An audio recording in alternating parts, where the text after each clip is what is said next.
তো এখন আমরা পাহাড়ি রাস্তা দিয়ে নামছি।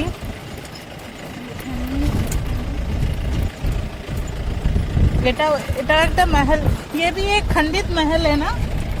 ये इसी जमाने में राजा मान सिंह का सीक्रेट होता था। अच्छा अच्छा, सीक्रेट मीटिंग होती थी ना। हाँ हाँ हाँ। यहाँ किया करते थे वो। ओ अच्छा, इस महल में रानी वानी सब रहते थे ना?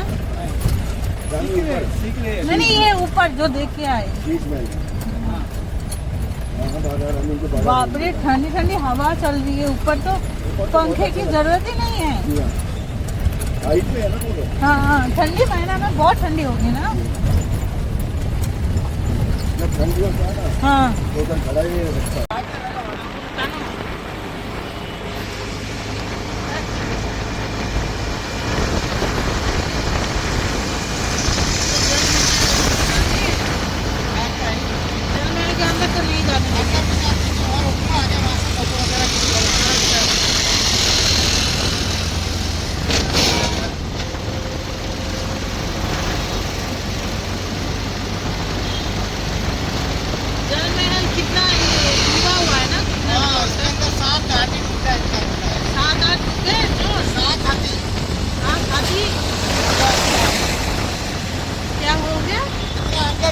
এবার এসেছি কোথায় বলুন তো?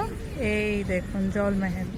এত গেরাই বলে হাতির ওপর হাতি রেখে 7টা হাতি যদি ওপর রাখা হয় তো বলে 7টা হাতি ইয়ে হয়ে যাবে, এতটা ডিপ। তো দেখুন চারিদিকে পাহাড়, মাছও আছে না? তুমি কোথায় যাচ্ছ? নিচে? বাপি চলে গেল নিচে মাছ দেখতে। ওর মাছ খাবে না, বাট মাছ ধরা, মাছ দেখার খুব শখ। মাছ যদি আমরা ঘরে রান্না করি না, ও গন্ধ লাগে প্রচুর, ও তো খায় না, ওর খুব কষ্ট হয় দিয়ে। দেখুন দারুণ লাগছে। এই জলমহলটা অবশ্যই জেনেছেন, ইতিহাসে পড়েছেন। এখন আমি সামনের চাক্ষু সরোজ দেখছি আর আপনাদেরকেও দেখাচ্ছি। এখানে অনেক টুরিস্ট সব রাজস্থানি ড্রেস পরে ছবি টবি তুলছে। মা মেয়ে অটোতে বসে আছে, ওরা আর আসতে পারবে না। এই চলে আসো। আমরা সামনের দিকটায় আসলাম। ওখানে ওগুলো কি পাখি? ও না, হাঁস না, চিল মনে হচ্ছে নাকি? ওই যে ওই যে ওই যে, ও দেখো কত বসে আছে।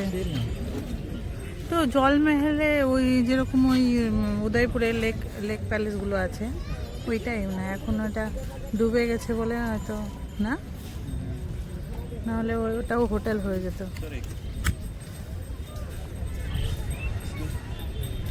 খুব সুন্দর, খুব সুন্দর।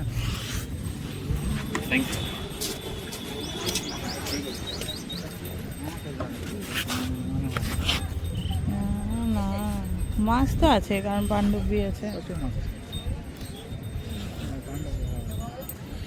কি সুন্দর হাওয়া দিচ্ছে। এই যে আমরা দুজনে লাইট আসছে, রোদ আসছে খুব। আমরা এসে গেছি সিটি প্যালেসে। ये रहा सिटी पैलेस के एंट्री, यहाँ से होगा। আমরা এন্ট্রি করছি সিটি প্যালেস। দেখুন সিটি প্যালেস তো দেখা উচিত। এক একটা শহরের এক এক রকমের হিস্ট্রি আছে, যেমন উদয়পুরের এক একটা হিস্ট্রি আছে। আর সিটি প্যালেস, এই যে জয়পুরের হিস্ট্রি হয়তো একটু আলাদা হবে, হয়তো যুদ্ধের যে সরঞ্জাম সেগুলো হয়তো একই হতে পারে, বাট তবুও কিছু তো ইন্টারেস্টিং থাকবে।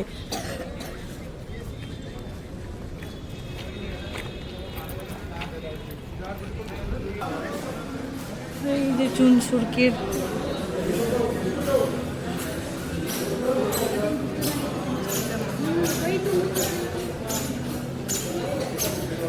এই যে টিকিটের ইয়া, 1400 টাকা টিকিট। এই দেখুন মেয়ের 200 আর আমাদের 400 করে। বাপ রে বাপ, ঘুরতে আসা না।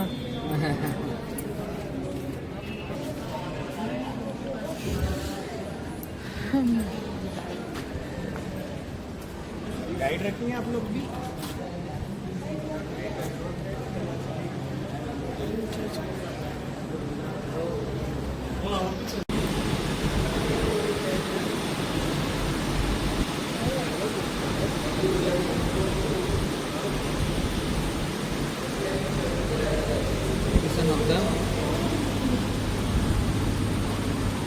আমার তাড়াতাড়ি করতে হবে।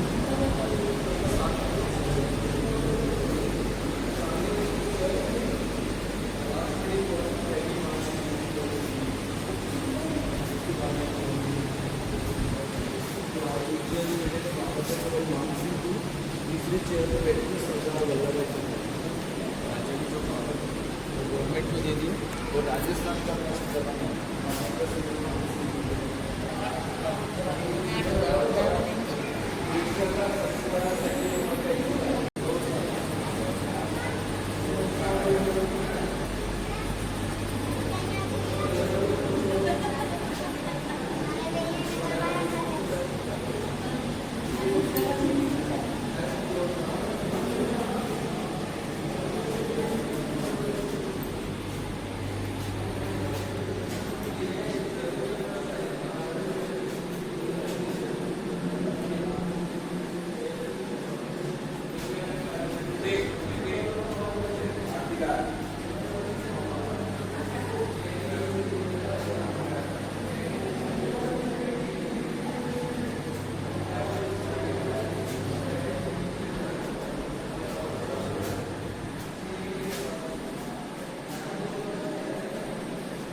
এই বড় বড় পটগুলো রাখা আছে না, এগুলো ওই টাইমে গঙ্গার জল রাখা হতো, ওখানে লেখা আছে।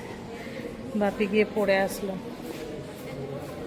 বাপরে, চলো চলো চলো। এগুলো সব বন্দুক। এখন চলবে না, এটা তীর বন্দুক নাকি? তীর দিয়ে চালা।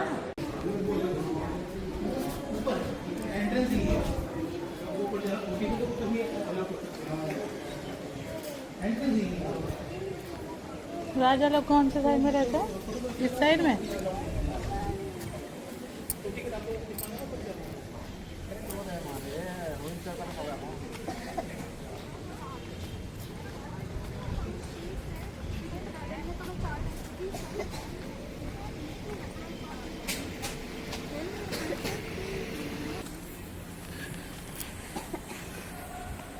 আমি শুধু দেখাতে থাকছি, আপনারা দেখতে থাকুন। ওই পুরনো যুগের গাড়ি দেখো, কলকাতায় যে ওই ইয়েলো কালারের গাড়িগুলো না, এখানে পিঙ্ক করে দিয়েছে, ওই জন্য পিঙ্ক গাড়ি। আচ্ছা,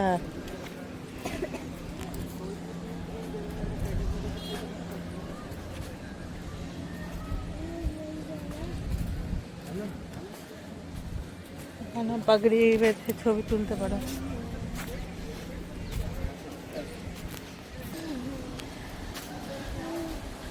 এই বিল্ডিং মে তো কাজ চলছে।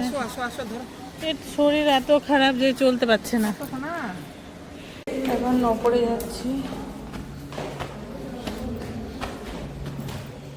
চাঁদির সিংহাসন।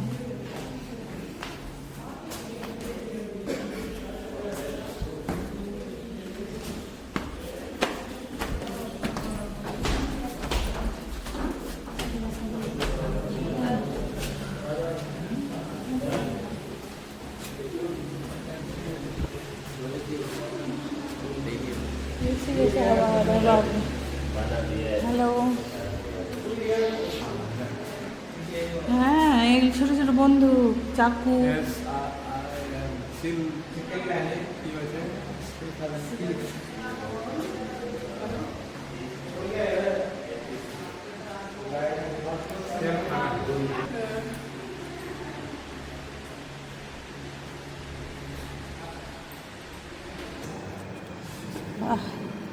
কি নাম, ক্লোরক্স নাকি? এই দেখো, ও ঘটে এসি বসানো যে বাঁচলাম। এটা কি ওই সময় যুদ্ধ করার সময় নাকি?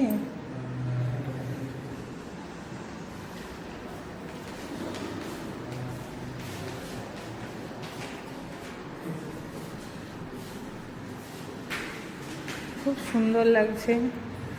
কি হিস্টোরিক্যাল জায়গা দেখার একটা আলাদাই অনুভূতি, কারণ সেই রাজাদের সময়কার জিনিস আমরা দেখতে পাই। প্লাস দেখুন, হ্যাঁ, আচ্ছা, ওখানে ঠান্ডা হাওয়াটা বেশি আসছে না। আর প্লাস এখানে ঢোল, তারপরে ওটা কি বীণা না সিতারা। আরে আমরা চলে আসলাম অস্ত্রাগারে। এখানে দেখুন বন্দুক, তারওয়াল, ভোজালি সমস্ত কিছু রাখা আছে।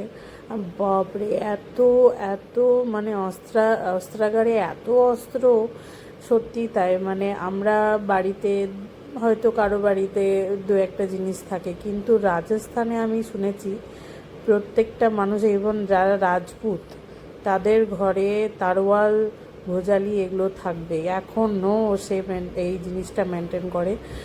ইভেন আমরা যে বাড়িতে থাকি তারাও আমাকে কতগুলো তারওয়াল দেখিয়েছে। তো ওই জন্য রাজাদের তো থাকবেই, তাই না? আর রাজাদের সময়কালে কী টাইপের অস্ত্র ব্যবহার করতো সেটা রাখা আছে এখানে।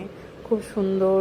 এখানে তো ঘোড়া, উট, মানে হাতি, এইগুলোর তো মানে কি বলবো চল এখনও দেখতে পাওয়া যায়। সেই সময় তো আরও দেখুন কত যন্ত্রপাতি, ছোট ছোট অস্ত্র, যেগুলো হয়তো তারা তাদের মানে পোশাকের ভেতরেই লুকিয়ে রাখতো, সেগুলো আছে। ছোট ছোট চাকু, মানে কি বলবো, আমি অস্ত্রাগারটা দেখছি আর ভাবছি যে এত শস্ত্র রাজারা নিজের সেফটির জন্য ব্যবহার করত। ওদের রাজাদের যে পোশাকগুলো কত ভারী হতো, তার মধ্যে আবার ছোট ছোট অস্ত্র ঢুকিয়ে রাখা, কত মানে তাদের মেন্টালি কতটা স্ট্রং ছিল, ফিজিক্যালি তারা কতটা স্ট্রং ছিল। মেন্টালি ফিজিক্যালি দুটোই স্ট্রং হওয়া দরকার। এখনকার জামানায় মানুষ মেন্টালি খুব উইক। আমার মনে হয় মেন্টালি স্ট্রং হওয়া উচিত। যা হবে পরিস্থিতি আমাদেরকে সেটা শিখিয়ে দেবে। তার আগে আমাদেরকে ভাবা যে এই হয়ে যায় আমার সঙ্গে, ওই হয়ে যায়, এটা কখনোই ভাবা উচিত নয়। কাউকেই ভাববেন না। যা হবে সেই পরিস্থিতি আমাদেরকে লড়াই করা শিখিয়ে দেবে, তাই না? আর এই আগে থেকে ভেবে আমরা অনেক কষ্ট পাই, অনেক কিছু ভাবি বাচ্চাদেরকে নিয়ে, নিজেকে নিয়ে, সংসারকে নিয়ে, কিন্তু না ভাবাই উচিত আমার মনে হয়। তো এই যে দেখুন আপনাদেরকে দেখাচ্ছি কত মানে এই ঘরটা এতটাই বড়, যে আমি মানে ঘুরে ঘুরে দেখিয়ে শেষ করতে পারছি না, এতটাই বড় ঘরটা। বেশ ভালো লাগছিল, কিন্তু হ্যাঁ উদয়পুরের প্যালেস, উদয়পুরের সিটি প্যালেস বলুন আর জয়পুর প্যালেস বলুন, সেটা আলাদাই সংস্কৃতি, দুজনেরই আলাদা আলাদা। কিন্তু উদয়পুর প্যালেসটা অনেকটাই বড় জয়পুর প্যালেসের থেকে। জয়পুর প্যালেসেও বড়, কিন্তু জয়পুর প্যালেসের দেখুন অস্ত্র, দেখুন জয়পুর প্যালেসের যে ও মানে এখনকার যে রাজা, যে দেখুন কিভাবে জরির কাজ করছে সেটাও দেখাচ্ছে এখানে। রাজরাজাদের জামা কাপড় কিভাবে ওরা ঠিক করে রাখে। এখনকার যে রাজা তারা বেশি ইউজ করে, খুব কম পাবলিকের জন্য ওপেন আছেন। আর এটা ছোট, উদয়পুর প্যালেসের থেকে জয়পুর প্যালেসটা একটু ছোট। আর এখন আমরা বেরিয়ে যাব, হয়ে গেছে আমাদের দর্শন। আর এই যে প্যালেস মানে ভেতরে এটা নো এন্ট্রি, কাজ চলছে, ওই জন্য দেখতে পাবো না। আর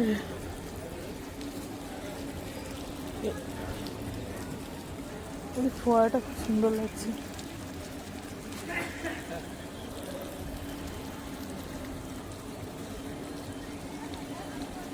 বেরিয়ে যাব, আর যেটা পারলাম দেখালাম। কিন্তু সত্যি কথা, অনেস্টলি স্পিকিং, উদয়পুরের সিটি প্যালেসের মতো কিন্তু নয় এটা। জয়পুর প্যালেস আমাকে অত ভালো লাগেনি। সিটি প্যালেস, জয়পুর প্যালেস মোটামুটি লেগেছে। এখানে কিন্তু রাজারাও থাকে।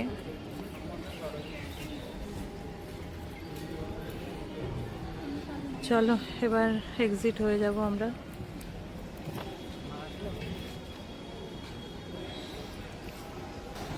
আমরা এখন বেরোবো, দেখে নিন। তো এখন রাধা গোবিন্দের মন্দির যাচ্ছি।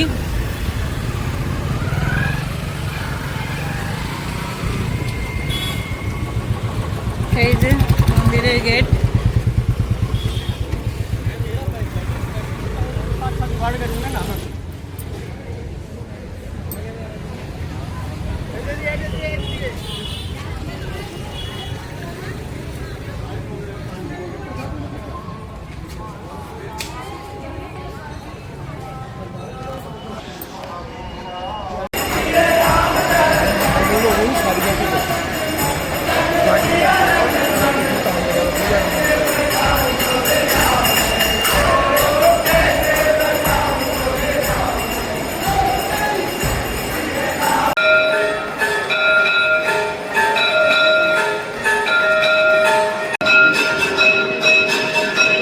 হোটেলে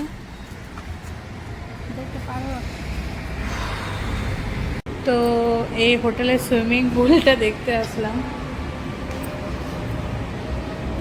এই যে ওইখানে তো বাচ্চাদের জন্য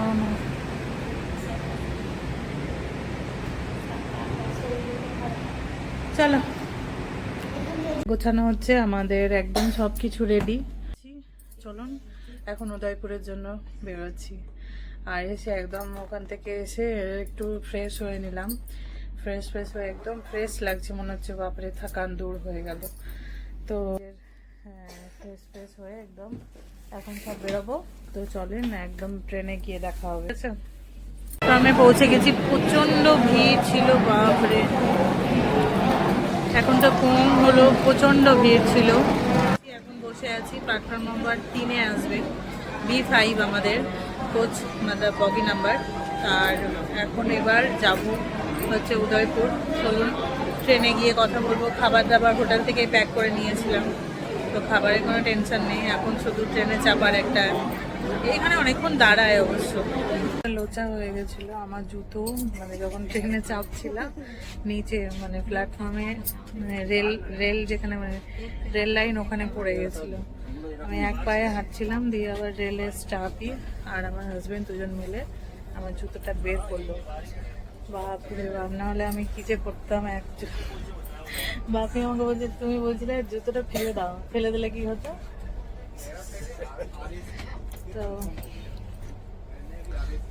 তো এখন ওই জন্য বসছি, ট্রেনে বসলাম। এখানে অনেকক্ষণ দাঁড়ায়।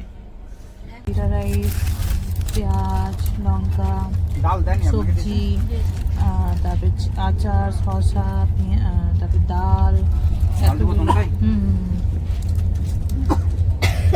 এরাও খাচ্ছে এখানে। দেখো দেখো এই যে লাগলে নিয়ে আবার এদিকে ফল আছে কেমন লাগছে খাবারটা?